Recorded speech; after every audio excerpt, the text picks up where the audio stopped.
Hi guys, welcome to my channel. First time viewers, always welcome. I'll be discussing the magazine issues in particulars with the 9mm 1911 full-size government model. So what I have here is what used to be a Colt Mark IV Series 70 9mm government model. It's been customized. So it doesn't have all the problems that government 1911s typically have in 9mm. Now this thing's still kind of juicy. It's been in storage. You never want to store a dry gun because it'll rust on you. And then having a cleaner on there helps clean the metal over time. Stuff floats up. So anyway, if you're going to carry it, you want it to be pretty close to being dry so it doesn't attract dirt. But this is a 9mm, and it's gonna be eye candy for a lot of you guys. But it used to be a Colt Mark IV, and it was bought as a gun that did not work. It had mostly Colt parts on it at the time, and somebody tried to take a shot at gunsmithing and they couldn't get it to work right. The thumb safety didn't work correctly on it, and I think it was missing some grip screws and the panels were warped, and it had a collet bushing. And it didn't have all the frame features you see here with the reduction in slide weight and the flared ejection port. I have yet to see somebody have a better ejection port than this. That's pretty outrageous there. But 9mm is a smaller caliber than 45 ACP. The 1911 the theory is it was a 38, and then it was calibered up to 45 for the military, and that makes perfect sense because if you look at the 45 barrel, it's quite thin for a gun, even of the period. Seems like it could be dangerous, but it worked out great. And I'd rather have a 45 than a 9mm if that was the case, because going down in caliber with the slide on a 1911 poses a lot of challenges with the placement of your extractor. But the extractor on these guys tends to be in the same spot regardless if it's a 45, 38 Super, or 9mm. So you have extraction problems with 9mm 1911s as a result of that. And you also have slide release or slide lock problems with this particular design as well, because, it's calibered down. It's a smaller caliber. So that slide release or slide lock has to go in further in that mag well to activate your magazine. And that's a problem, and that's a major problem with 1911s and 9mm. When you have the standard magazine that has an unsupported follower, by unsupported, I don't have one to show you because I don't use them. To me, they're garbage. They present a lot of reliability issues. I don't care how long you've been shooting for, but they do. And, the follower is just too playful for my taste, and it creates reliability problems in the 9mm when the slide's supposed to lock back. So what I have here is the best magazine I've ever run across for 9mm 1911s. And this is a Wilson Combat Elite 9mm mag, holds 10. And you could fill in the numbers on the bottom. So if you have many magazines and you want to know which one you have, you could just put a little nail polish in there and then wipe it with some acetone. You can see a little bit of streaking there to be able to mark your magazines. And they come with a base pad. It's kind of nice. And they're skirted. They're fully supported. So this follower has a little wiggle to it, forward and back, side to side, but it's controlled by the skirting of the follower. Unlike the traditional 9mm follower in the OEM mag, it could float really far forward. And when that happens, your mag catch also goes with the follower, and it may bind on your slide release, failing to activate it, believe it or not. Also, if you look at the OEM 9mm magazines, you'll see a bump to where the mag release catch is. And the reason why that bump is there is for hopefully to have positive activation. But it still has problems because over time, shooting these mags, and they go back and forth in the mag well with recoil, they get banged up in there and they end up wearing the corner of the slide release.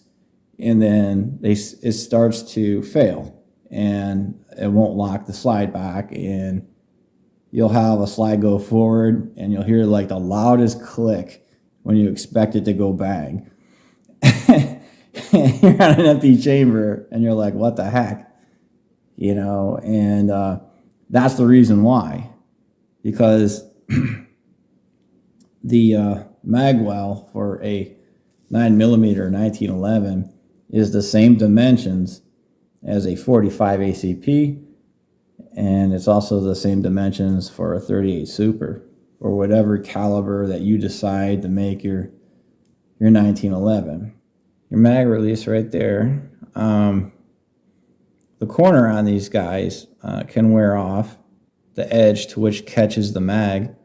So when that happens, it fails to lock the slide back. So it makes sense for you to have one that's like a polymer, such as this Wilson.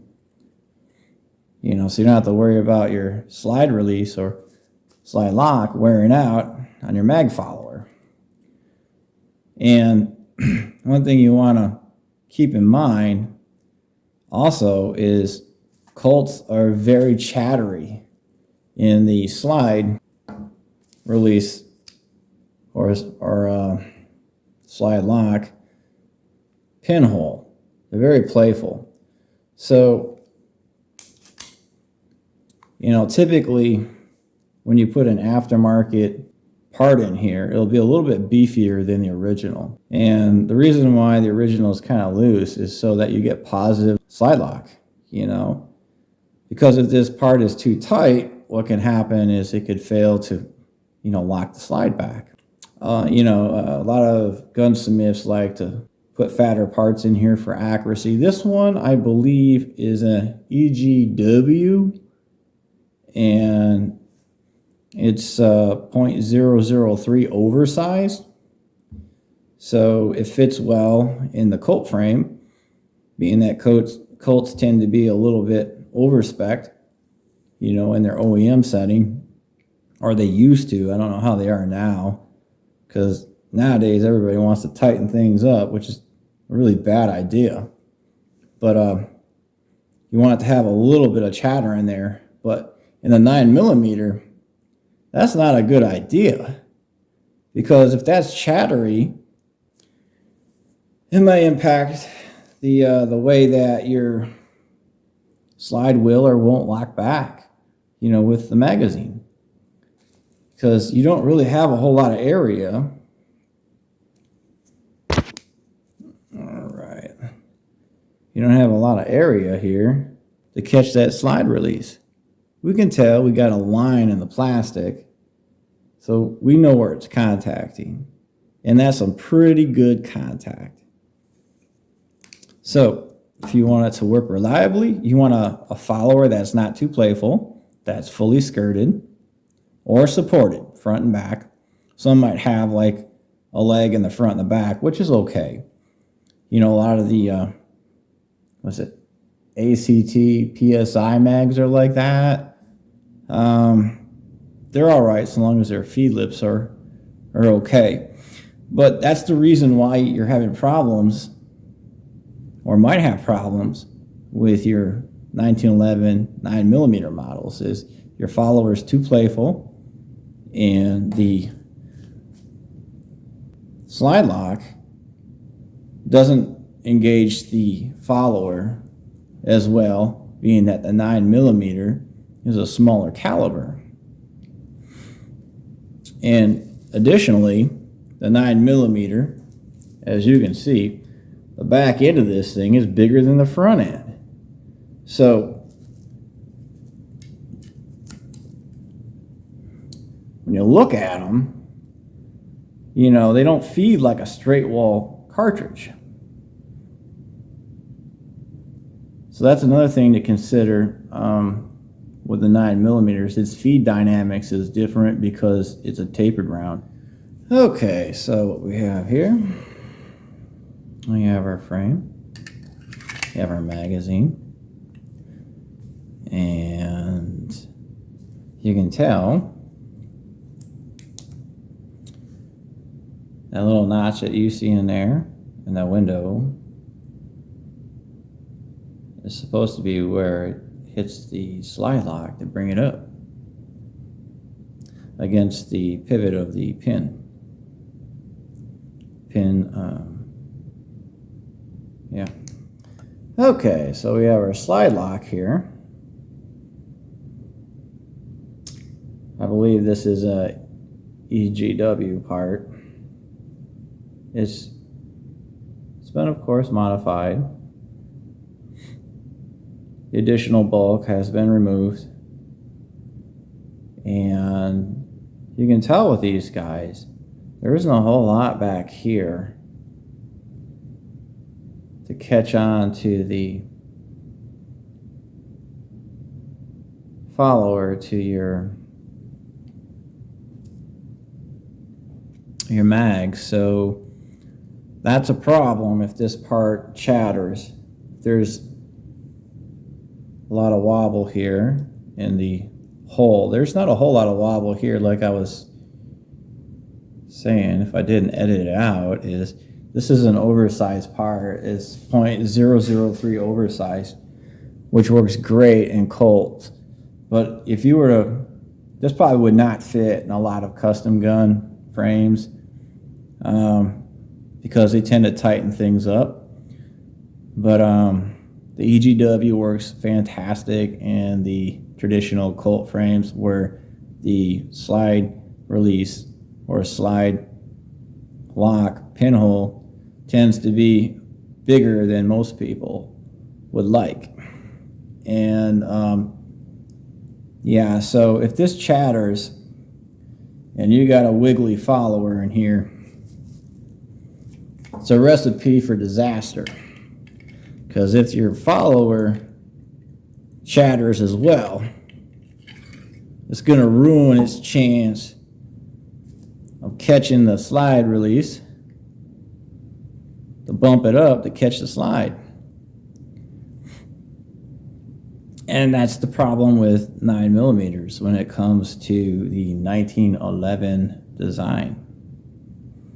So I recommend the Wilson Elite 9mm mags, or Wilson Combat, however you want to name it. It's their Elite series. And I haven't had any problems with this mag. So another issue with your chattery slide release and a chattery follower, which this Wilson is not, is for those that like to use the slide release to rack the slide, you're going to get excessive follower wear, and you're also going to wear the engagement surface on the slide release. I don't know if you can tell in the corner there, it's a little shiny from when I did have an OEM mag. I was so quick to get rid of that piece of junk, but anyway, so for those that like to thumb down to rack your slide, what can happen is you can wear your pinhole in the front part when you bear down on it. When you crank down on it here, you put a lot of torsion right here, and you actually do wear the frame, and you wear the pin. So you might think that's not a big deal, but that just causes more chatter over time. That's kind of a critical area for accuracy, because your barrel bottom lug on this side, when that round goes off, it bears down. It actually pushes down on the pin, against the link. So you want as much material as possible with consideration to reliability when it comes to the slide lock or release pinhole and its pin. To reiterate, what causes the problems is using the slide lock or release to drop the slide on a 1911 9mm model, because it creates undue wear that'll eventually make that part chattery. And also, if your mag is empty and you do that and you have a plastic follower or a composite follower such as this Wilson mag, you could actually damage the edge that catches your slide lock or release, resulting in an unreliable lockback when you run empty. So if you don't do that, you don't have anything to worry about. But if you have a 1911 9mm model, I would change out that slide release or lock and also go with a mag where you have a skirted follower. All right, don't forget to like and subscribe, and I'll catch you in my next video. Just drop a comment if you have any questions. Cheers.